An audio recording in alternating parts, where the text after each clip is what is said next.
Okay, wonderful. Yes, hello everyone. As she mentioned, my name is David. This is my sign name for all of you who would like to know that.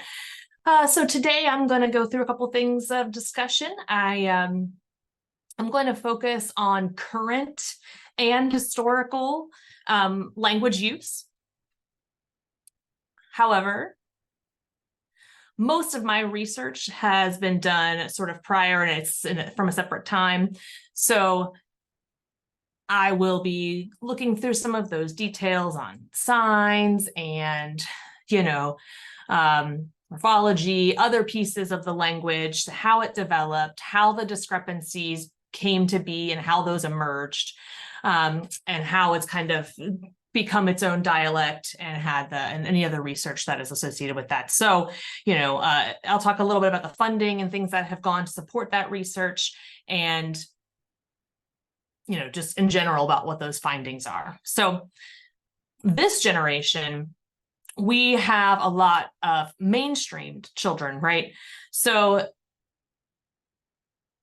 since schools were desegregated, once they began to integrate between white and Black students, then those two different dialects that historically were quite separate began to merge, and we began to see a lot more similarities, right? So, and then there have been other sort of influences from that as well. So once that networking began, and once that mingling of different dialects started, it's become the progression of what Black ASL has changed, right? And how it's expressed and how you're able to identify that as a dialect it has changed somewhat due to that because of the desegregation efforts back historically. So as I go through some of the slides and things, you'll begin to see some of that, and I will talk about the discourse and what kind of problems have been identified, how we identified those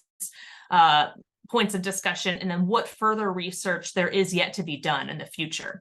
So there are, two sort of discrepant things that are talked about. So we're talking about Black ASL historically when things were segregated and what it might have looked like prior to that.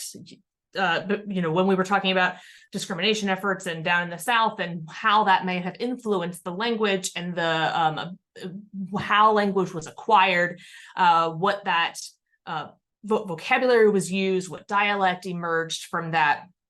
And then once that ended and we talked about the desegregation, how it began to merge with ASL and the mainstream culture as we may have known it, and then also how there is a code switching that goes on between those who use Black ASL and those who use a more mainstream version of ASL. So we'll talk a little bit about that as well. So let me go ahead and bring up my slides. I just want to give you a little intro about what we were going to discuss today.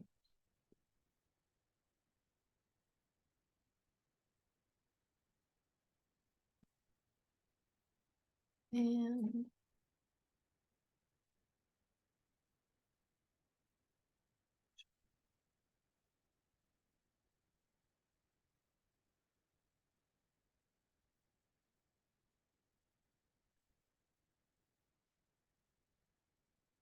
sorry, interpreter is adjusting the screen size so that I can see presenter and this. Okay.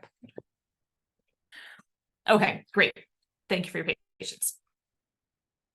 Okay, so this was the what I studied in grad school,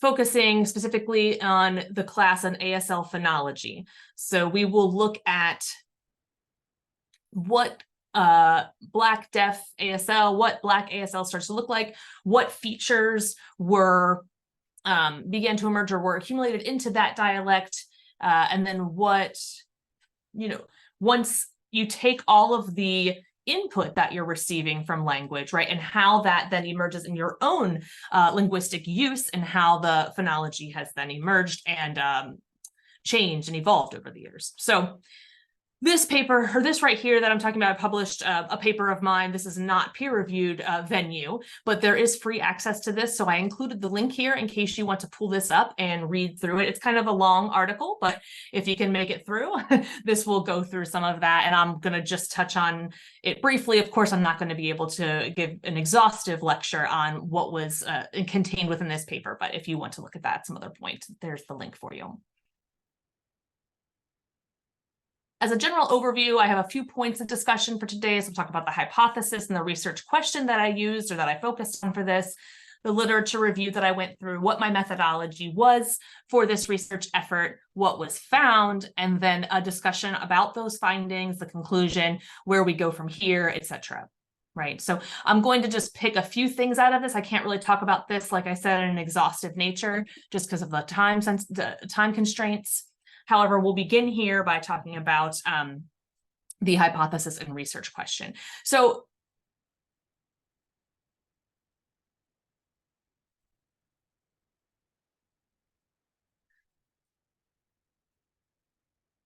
what was noticed is that in Black ASL and Black culture, there was a decided difference, a very identifiable difference in how the language is being produced, phonologically, specifically. And so we wanted to talk about how that emerged, where that came from. And often what happens is, I'll have, like, for example, here I have a white interpreter. And so sometimes you'll notice that there is a difference there. And so the interpreter may come across, or like if somebody may misinterpret something as maybe somebody who's using Black ASL and using those phonological parameters, it may emerge or look as though they have some kind of a bad attitude or something like that. But that is not really what that is. It's part of that dialect. So it's unconsciously coordinated within that. So if you have read or if you've seen the published version of the Treasure of Black ASL, they discuss that as well in that research. Now, the discourse level of Black ASL, if you notice I'm talking specifically on this slide about social media, where you notice how lots of white signers misconstrued Black signers' language use. And here's an example of some of those. Here it shows exactly what they've said about this, where there are some comments that says like, oh, that's not ASL, or it's ghetto. Right, or you would see that kind of comment about it. The second person, the comment, would talk about how the sign is, Bill Vickers, who's a very famous, deaf ASL instructor. I'm sure you've heard of him before, if you're at all familiar with this. But he is an ASL instructor. As I said, he has produced an online dictionary. A lot of people use his videos. He's quite famous, but he's a white deaf man, and so people, if they're using his sign as the sort of example or the quintessential ASL version, and then seeing a Black ASL user, then they would start to notice lots of discrepancies in that. And so this is kind of where that comment, I think, came from. So, and this came from a mother who said, oh, you're lucky to have someone who supports you, because there's too many unlucky deaf BIPOC people like me with a lack of access. I grew up there were only hired white interpreters and white deaf mentors. I remember I was told that I needed an ASL interpreter for my creative writing classes to fit my personality. And now I look back and realize they didn't want to hire a Black interpreter for my Black history, my Black student club. So I was constantly being asked about ghetto the way my BIPOC teachers talk. So if we look at these two, and these are Bridget Lemus is the person she's a teacher. And she's talking about specifically the sign for boring and how there are different ways to produce that sign or express that emotion, right? So discuss, and then beginning a discussion about that and talking about what the context is and why there were these comments that emerged calling things ghetto or having that kind of insinuation within that. So let me go ahead and pull these videos up so that you may see them.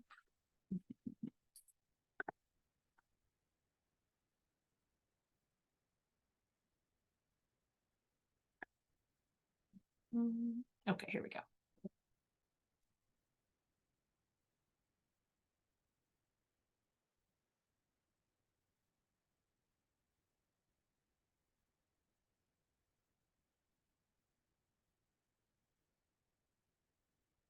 Here we go.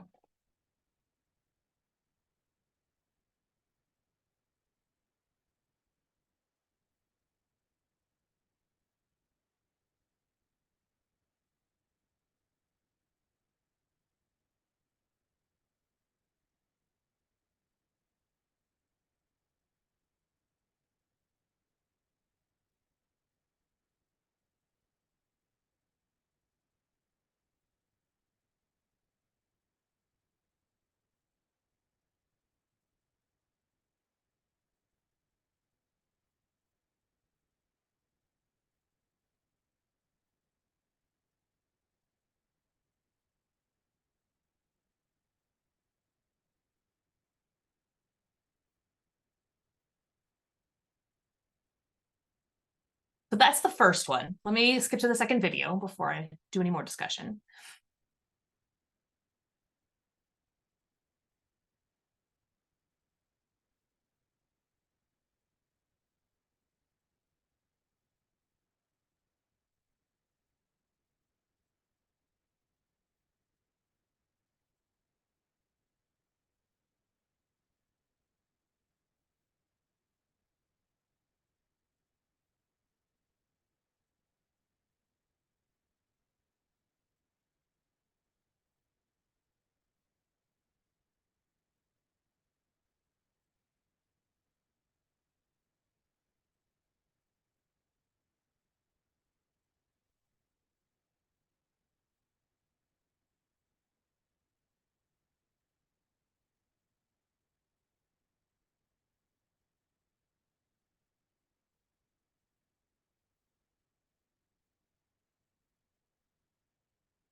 Okay. Now, if you see that and you consider the discussion and some of the comments that were placed on this is not to be, it's not meant to be a way of criticizing or critiquing someone. What happens is that, I think it was maybe, I'm not sure, it was last 15, 20 minutes or so anyway, there's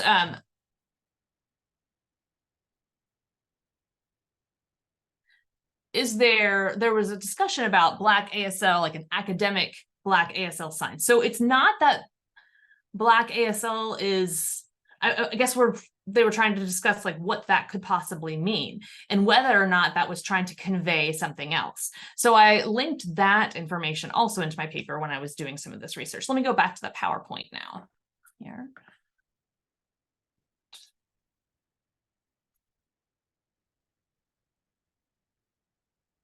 Okay, so obviously I'm not going to read this whole thing, but this is some of the information that is within the paper if you want to go through that and read that. But this is referencing the Treasure of Black ASL, as I mentioned before. So McCaskill here stated, younger participants demonstrated their perception of the Black signing style by shifting their bodies markedly to one side, exaggerating the movement and expanding the size of the signing space. So,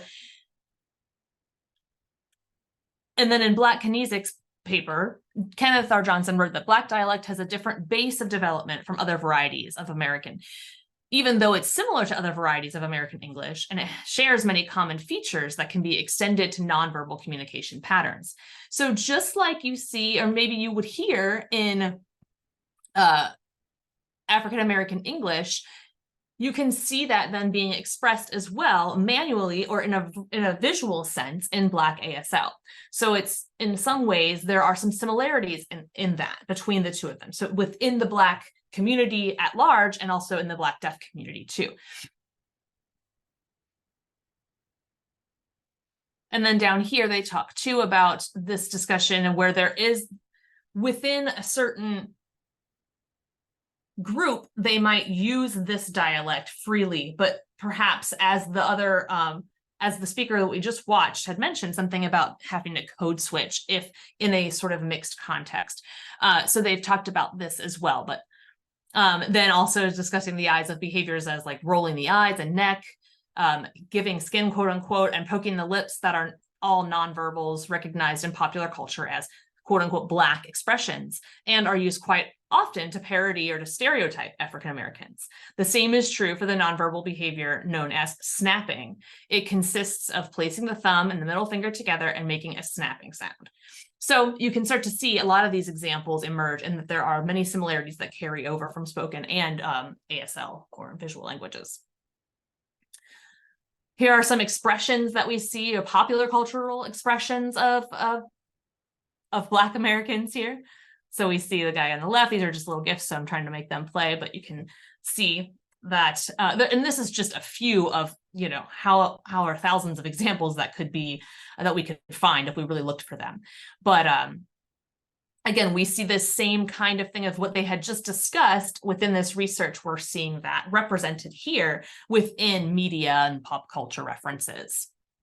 So when approaching this study and going through my methodology here, I recorded and analyzed a small portion of data from chapter 4 of the companion DVD titled The Hidden Treasure of Black ASL, Its History and Structure, and Signing Black in America on the YouTube website. So based on my observations, I selected 4 participants whose discourse markers of nonverbal communication were exhibitant of Black ASL. So looking here at the word fierce, so it says, "Oh, you are fierce." So I took a look at this. I would clip these sections from the video segments that I found on that YouTube channel, as I mentioned in the previous slide here. And you see the snapping, just like we mentioned again here. So she's talking about, then you've got to snap the fingers too. So let me see, I'll go to the right slide. Okay, here we go.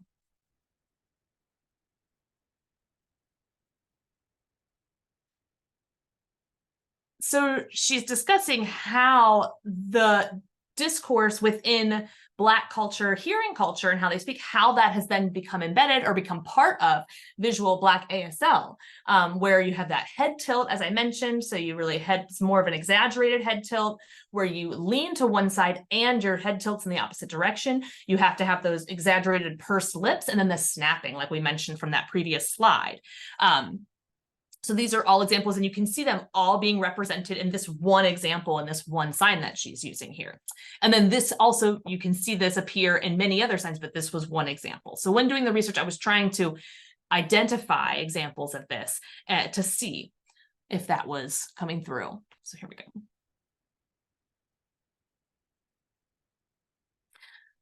So looking back at these participants that I had selected, it was very clear that you could notice a lot of these things. Now, sometimes they might have just been peppered through there and it wasn't extensive, but it was definitely a huge factor that you could see these cultural indicators of Black ASL, the dialectal indicators come through in their language. So you could see that those markers were very clearly an identifier of that group, of representative of that cultural group, of that dialect. Earlier Black scholars have a shared cultural knowledge of nonverbal communication patterns within Black culture, and they could provide an adequate explanation of why Black signers commonly index their Black identity through these nonverbal communication patterns in their language uses. So this just gives us a little bit of conclusion here. I couldn't talk extensively about any of this or go through lots of examples, but this gives you a sort of flow to see exactly what I was looking at and how I was able to find what I did. And here are just some references from the literature review of who I looked up and what videos I may have. And you can feel free to, of course, look at these references on your own time to find some more nuggets in there if you're of interest. So, but that is it. Thank you.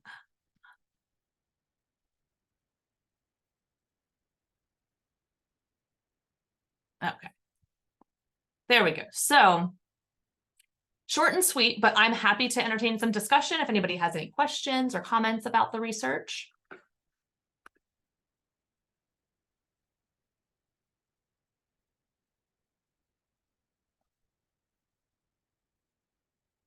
Hold on, they're really small up at the top. I want to be able to see you. So there we go. Okay, I just want to change to a gallery view so that I can see. Yeah, go ahead, Nika. Yes, hi. Thank you so much for the discussion. Just very interesting. I learned a lot looking at your research here. There was one clip I wanted to show. I remember a friend and I actually having a conversation about that exact clip that you were showing. And really, it's so important to know when you're growing up and, you know, learning from high school, elementary, and so forth, when you're learning this language, how you're always told to kind of change or, you know, to become more ASL, if you will, and to sort of try to delete or, you know, eliminate those Black ASL isms, if you will, within your own signing. And so I really appreciate your work and your research, and it is, you can see that it is very different. So I really, really enjoyed learning about that. And thank you so much for bringing that to the attention for your study. Right. And that situation, like I said, that reminds me of my youth as well. Like when I was growing up, when I'm going through this and reading about these experiences and what they're saying, and maybe my signs would be the same or be like very minorly different, but it's the expression and it's that phonology, it's the phonological aspects that make that very unique and that really are the identifying markers of that. So it's a big difference from the white community and white ASL, where you see a lot less of that expression. And so that is where it calls it out. Those are the indicators that become quite clear. It's almost as though it's more dramatic, or some people might even say that, like, oh, you're dramatic, that's not real life and whatever. I'm like, it's interesting that people would say that or try to call it out as that's not a real sign or whatnot, because within our community, that is the expression, that is the normal sense of language use. And that can be seen both in verbal contexts and in visual contexts with ASL. You see it all the time when I'm in my own culture and when I'm in my own cultural group, and so I think at large, there has been lots of research that's linked to phonology in general, and narrowing that about like what the basic parameters are, your location, your handshake, But I think that oftentimes the difference and the uniqueness and all of the nuance that comes from just facial expressions is left out of that. We see more about the production of the sign with your hands, and that's just as an afterthought, your facial expression.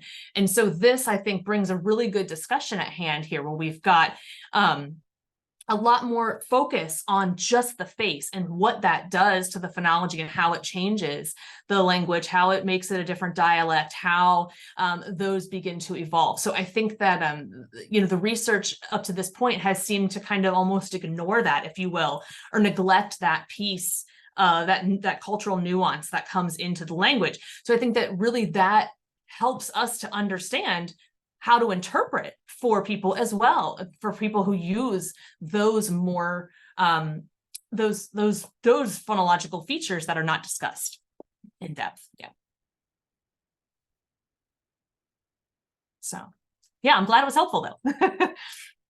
Yes, thank you. Wonderful. Are anyone else have any other comments or questions or anything that they want to talk about?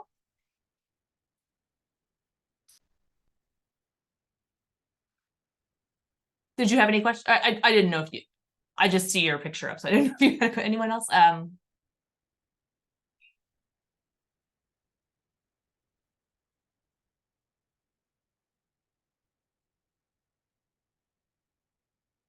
Oh, and I see I'm looking at some of the comments in here where Felicia had mentioned, I know that queer communities sometimes take gestures or language from Black communities. Have you seen Black ASL influences in queer ASL? That's a really interesting question. So I would say yes. In a general sense and anecdotally, I have recognized that. I think there's two, what am I thinking?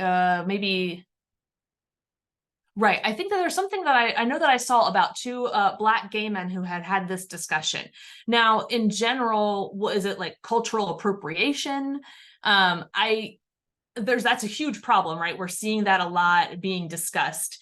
And you start to see that where white signers, I think, begin to take or culturally appropriate some of these aspects, perhaps, of Black ASL. Now, I don't know if I don't know that that's something that I see as much, where if in the hearing community, maybe if that's happening in smaller white communities who are taking from the Black African-American English communities of that nature, if they're culturally appropriating or taking those pieces of language from the Black culture, I'm sure that it's happening at least in some sections of the country. But yeah, so you do see that a bit.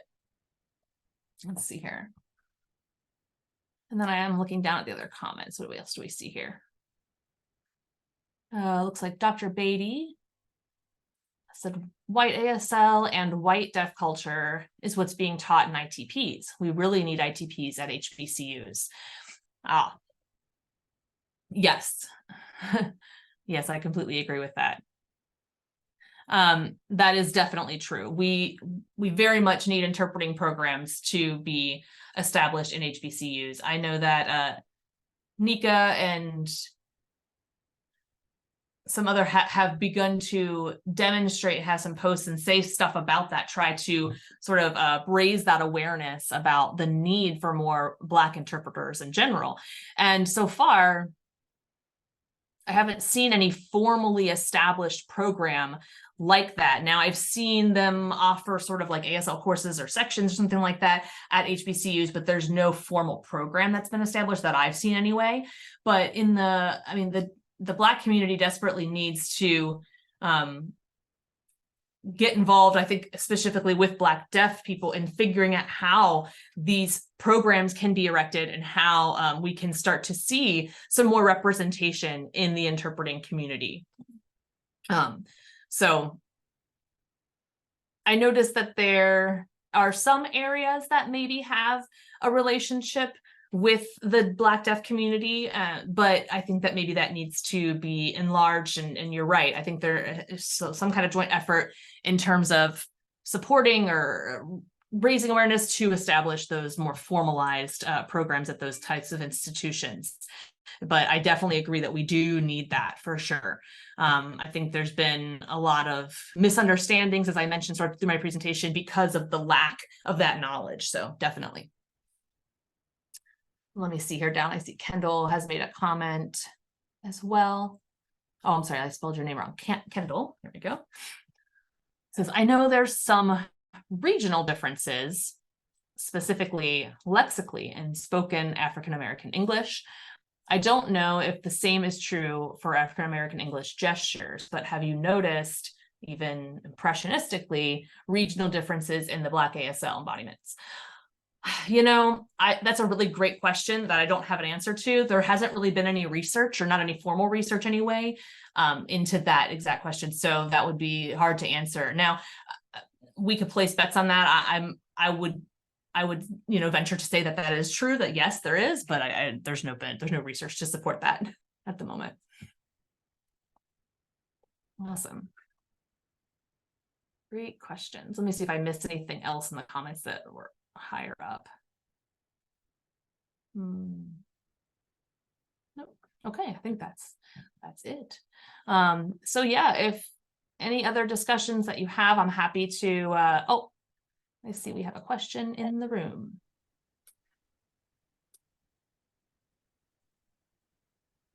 Yeah, thank you. So I thought this was a fantastic talk. Thank you very much, David. So my question is about the way in which facial expressions are used in the hearing community, in the among the Black communities. Typically, they're used as meaning enhancement strategies, right? People use it to enhance certain meanings. Be like, oh well, if you're doing this, you better do it well, or whatever, right? So if those kind of cultural non-speech-based ways of communications are to be formalized into the African American signing system, do you envision like a change in their linguistic importance? Could they actually evolve into becoming phonologized into the system, rather than being just some kind of social linguistics aspects of language?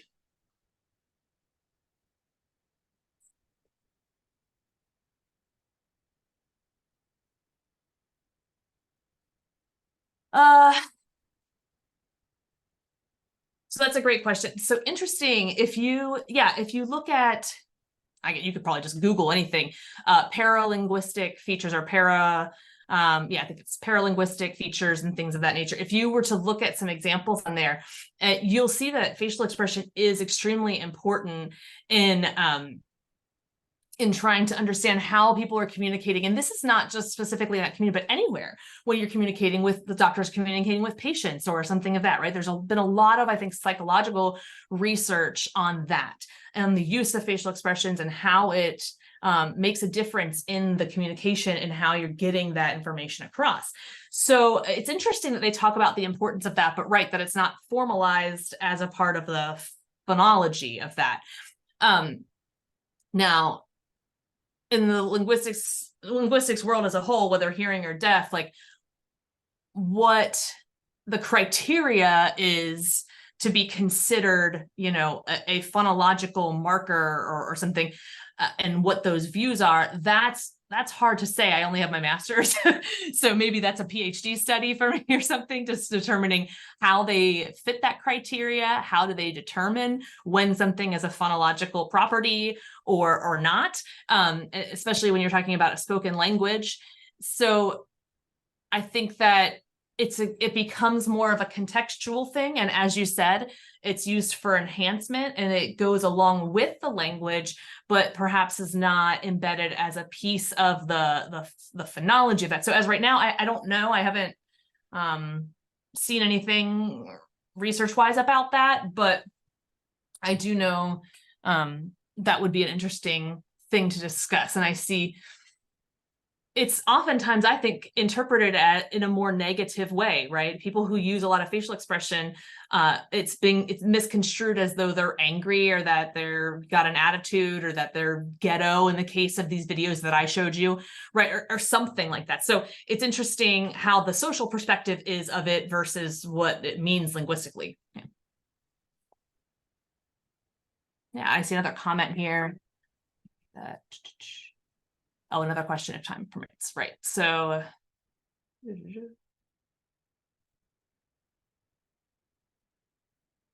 okay.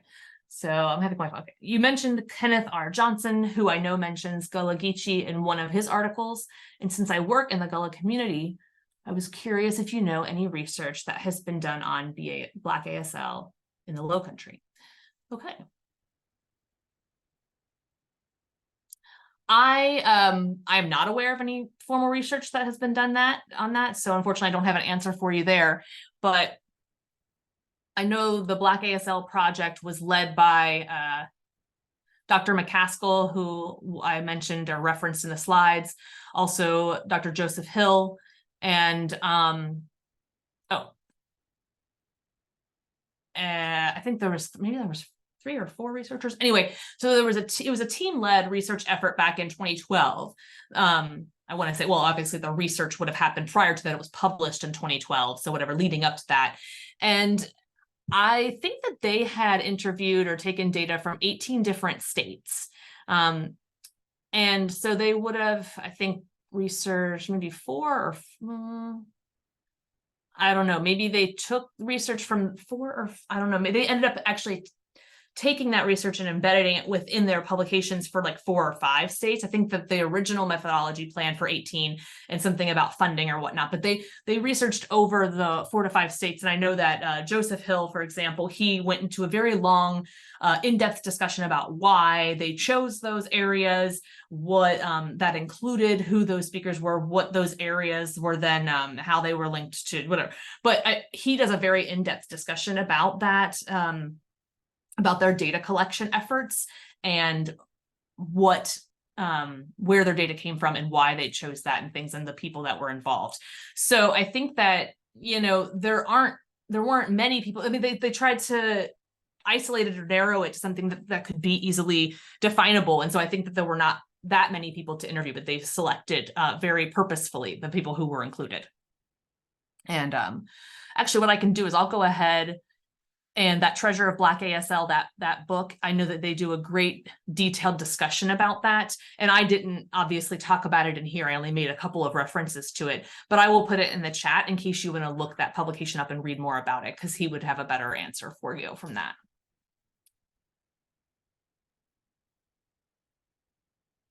All right, let me see here.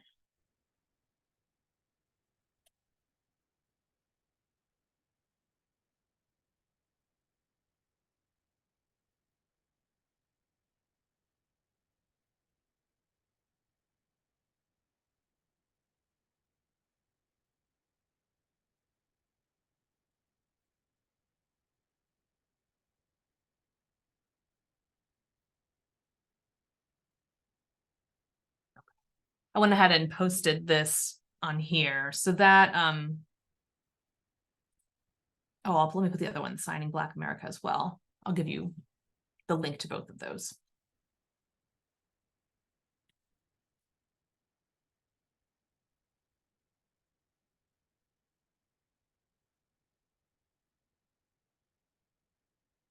So here they're both in there. If you would like to reference those or look up, he might reference something about Gullah in those. But yes, hello. I see there's another question. Savoya, you said there's a question from the room. All right. Hi, my name's Kiana.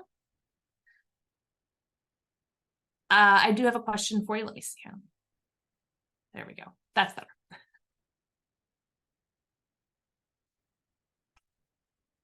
I noticed there was one woman on Instagram that you were sharing during the presentation. And as I was watching her sign, I remember maybe it was just a couple of months ago, I had noticed some signs and they were maybe like gestures or something. So for example, this sign for boring, I noticed that and thought that was something I hadn't seen. And there was another sign or word that I can't remember.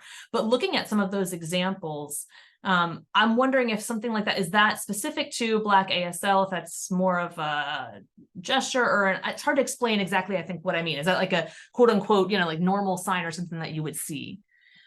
Oh yeah, you're seeing with the like sort of the mouth movement. So yeah, you might see boring or boring this way. And that with that B sign or that hand shape, in my home state of Louisiana, I actually see that sign with that hand shape and that mouth movement. It's really more of like an emphatic boring, like it's really boring. You know what I mean? So you'll see that change into that hand shape when that's the intention behind it. But just seeing that for just a general boring, then no, I don't see it that way. It's used for specific contexts when things are quite emphatically boring, if that makes sense. Oh, and also I thought of the other one now. When one of my friends had moved and there was a sign that they were saying, I didn't recognize it because I wasn't familiar with that sign, but and maybe I didn't know if it was something that I hadn't experienced yet or if it was just a different sign, something that was not commonly used or something. So, I'm here in Michigan, so maybe it's just something that was regional that I wasn't aware of. Oh yeah, there's some research in New Mexico, how there's lots of variations there. For example, I'm curious, what's your sign for soon? For example, soon, okay. So in New Mexico, their sign is soon. What is this? Yeah, it's almost like a 12 that doesn't open all the way and kind of hits against your cheek there. So here in Sacramento, we sign soon up here on the nose. It's the same hand shape that you use, but it's just higher up on your face. Yeah. So you do see a lot of those regional differences and discrepancies and things because, and right, that's very common where you might see that. And sometimes, so I have a friend of mine who is, let me see, Hispanic. And I want to say that there was a sign that he used that I had never seen before either. And I had to stop and kind of ask a little bit more. And then I started to dig into that some to ask like where it came from and whatnot. But, and I haven't done a lot of research in the northern areas either to think about like, what is the Black community doing in the northern states or the northern areas of America? How is that different than what we've seen? Because the southern region has been researched a lot. And I think a lot of that came from the fact that segregation happened in the South mainly. But what about the Black communities in the North? Is that different from the South? Are they different from white ASL? Those are things that have not really been tapped into in terms of research. So I think that the South, you see that both with hearing and deaf communities, you see a pretty big discrepancy between Black and white communities, right? So you don't see some things, like I said, it's every area is different. And just like you said, the regional discrepancies, I think there's a larger macro regional thing to investigate as well in that whole southern and northern differences. There's not, let's see, and a lot of that hasn't been done because of a lack of funding and nobody's really sort of taken on those efforts. So that's part of the problem. Now in the hearing community, of course, there has been a lot of investigation. There's been a lot of research in all areas of the country, but not a lot in studying ASL. Now, And you notice in interpreting programs, you tend to see a lot more white signers. And as the comment came from the class about how most are teaching more of a white ASL, then how are we picking up on those differences if we're not actually learning them? So what happens then is that interpreters might be interpreting or voicing for that, or providing an English interpretation for that Black deaf person who did not intend to say it in that way, and they're not understanding them because of that cultural discrepancy and the dialectical discrepancy. So for me, it's I try to code switch a bit so that I can match who it is that is interpreting for me, so that I know that I'm understood and I'm being conveyed appropriately, which is in general, really, it's their responsibility, right? To code switch to me rather than the reverse. So it's just a very interesting phenomenon of how we're dealing with that, for sure.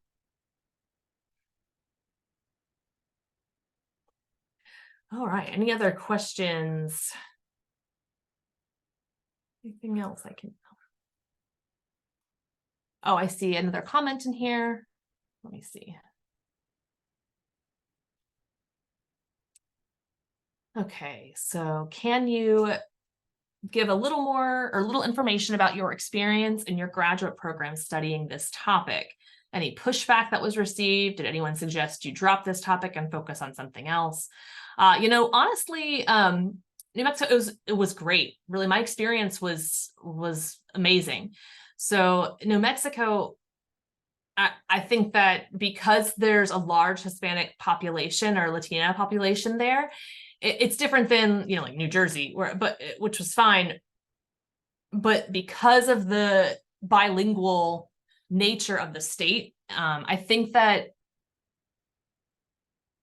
they have a large Navajo community as well, and they have a large Spanish speaking population, and then there's people coming over from Mexico. So there's just a lot of different languages that are spoken and used in that state a lot. So I think that there is perhaps a little bit more acceptance for that. And so I never really had any problems when I mentioned about talking about Black ASL and that I wanted to do that research and investigate that a little bit more. And that's what I wanted my focus to be on. I think that it kind of linked in with what they've experienced, socially. So I think that for them, I didn't experience, like I said, any critique or any oh, you might want to do something else. I didn't receive any pushback from them. I was fully supported the whole way through. And like I said, I think it's more about, there's a lot more exposure. And because of that, a lot more support and acceptance in whatever it is that you want to pursue for your research. But yeah, I didn't have any pushback. It was nice. Great. Yeah. That's why, excited to have that degree. Right. Yes, Savoya, you have a question?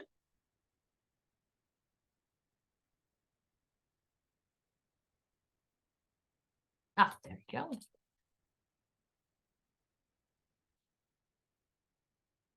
Okay.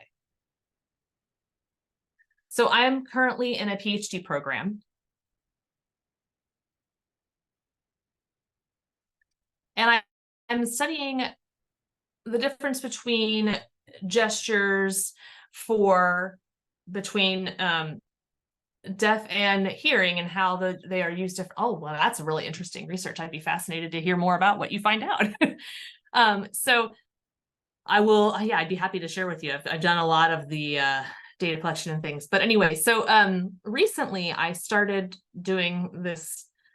I'm not quite finished yet, but I'm curious if you have noticed or any kind of shared gestural tendencies or markers or whatnot between gender. Are there any gender specific? So if we've got Black female gestures versus Black male gestures, is there something that is unique based on the gender within the Black community? So more of like a micro in this sub community. I'm interested if you had found anything like that. So, and curious about your thoughts and opinions on that as well.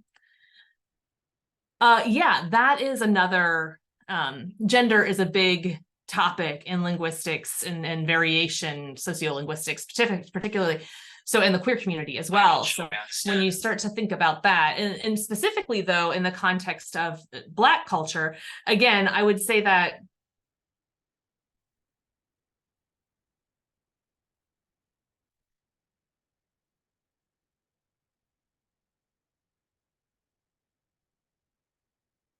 in relation to like sexual orientation, you know, whether a straight male might use specific gestures, or they might do something in a different way or use them in a different context than perhaps a gay male, let's say. So, and then does that do the differences that we see in gay male, does that then align with straight female signers? So those are, that would be interesting to see. But like the snapping, for example, how I mentioned that before, that's something that you might notice there. If you look at Signing Black America, that link, if I show you, but they say like this sign for DC, for example, versus moving out versus moving in this sort of arc, you'll see that the arc I see is tends to be more feminine, whereas that out tends to be more like a masculine sign or whatever. And so I'm sure that there are more things out there, but I think there's a more relaxed version of it, like the straight male, where you're just like, what's up? And it's a smaller movement, and it's a smaller movement of your head, and the sign itself is smaller, versus the larger movement's more emphatic. So I guess if you compare the two, I have noticed things like that. I'm wondering how Black deaf female, you know, how that sign is different, and what the facial expressions look like, the phonology specifically, how is that different based on gender? That I don't know. That would be really interesting to learn, though. I'm sure there's like a continuum, right, where it crosses over, but I think a lot of it has to do with levels, like where your space is, if it's higher or lower. I'm sure that would come into play, as well as how large or small the signs are. Yeah, thank you. I currently noticed that a lot of gestures in my research, I'm seeing that these two groups are emerging, and there are some shared gestures as well, but there's like a continuum. Yeah. Like suppose for someone who's hearing and speaking and using gestures versus someone who's signing and doing that. So, you know, maybe there's some gestural components to that. They might sign, gesture, and then sign again or something. So yeah. Yeah, I'm trying to think. Trying to remember back in the Treasure of Black ASL. I feel like there was something. Oh, hold on. What sign was it that they were referencing?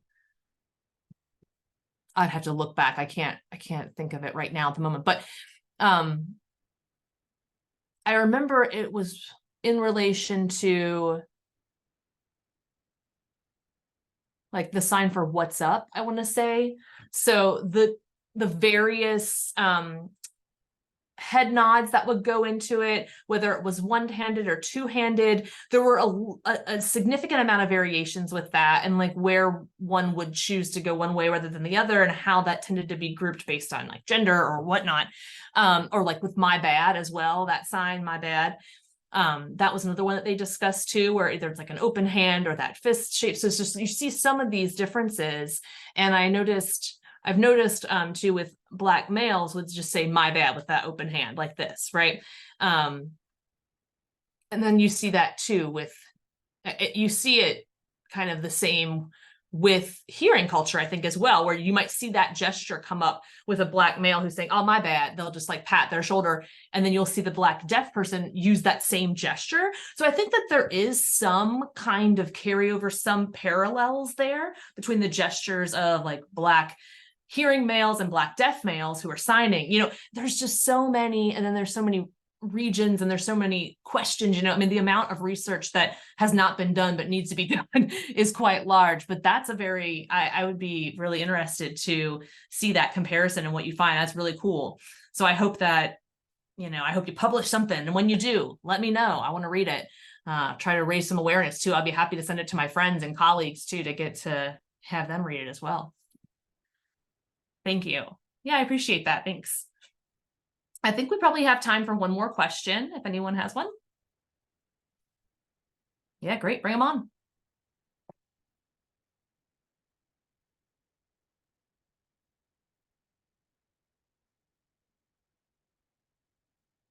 I don't see anything in the comments. I think we got about 5 minutes left. So yeah, if there's anything else, go ahead and throw it out there.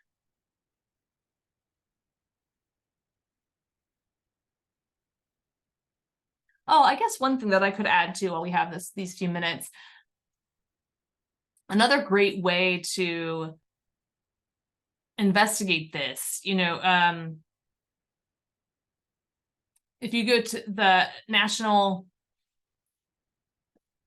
Deaf Theater, you'll see a lot of sign comparisons there. I know if you go on there, they'll have different, like, I think they might have the monologues where they're signed by different people and you can see the differences in how that's produced. So I've noticed the facial expression and things are much different on that as well. So that could be a really interesting place to study, to see how the facial expressions, like the phonological aspects, like I mentioned, how that differs between the different performers or actors that are showcased on that. So that would be another one I think you could look at. Oh, here I see another comment from Savoya. Do you have advice for Black hearing researchers studying Black ASL and or the Black deaf community as to not overstep boundaries or accidentally do harm? Well, I'm not sure, because right now I'm seeing, if there's someone who's sort of coming into that world to, I guess my bet, trying to think, all I could really, I guess, advise or suggest is to just establish those relationships with Black deaf community members first. Have them know who you are and they can recognize you. They might say, oh, you're Black like me, but you're hearing, and like, maybe they might feel that way first if there's no previous relationship, So I think it's just getting that rapport with people. Ask questions, ask them, where you can be very clear about that. Where's the boundary lie, and just discuss that. I think it's really about communication without having that relationship with the community. Once you have that, then, I think that it's much more welcoming and much more acceptable. So, I mean, that's probably the best advice I could offer you.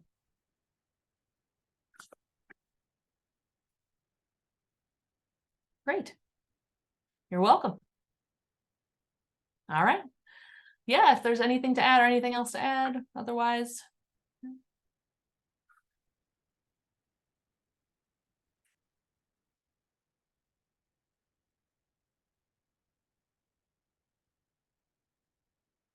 Oh, I'm seeing where will we be able to find the recording. Okay. And then oh, that's not for me. That's just a comment. So they'll send it. Okay. So if you wouldn't mind, could you send me the recording as well?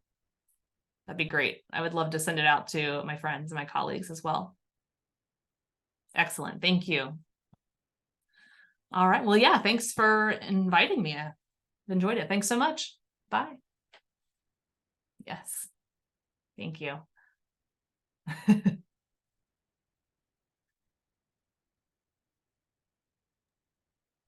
Can y'all hear me?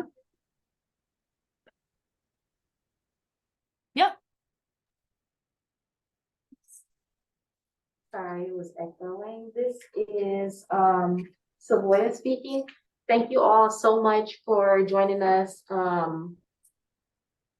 at Language Across Modalities. And thank you so much to David Player for coming and discussing his research with us. I'm gonna go ahead and close it out, and then I'll make sure that the recording is available to everyone. We'll probably post it on the Sign Language and Multimodal Communication Labs Facebook page. And then I'll probably also send it out on the Lingamod email server. And then if anybody wants to contact me and get on the listserv, we can coordinate that as well. But thank you all so much for coming, and this was great.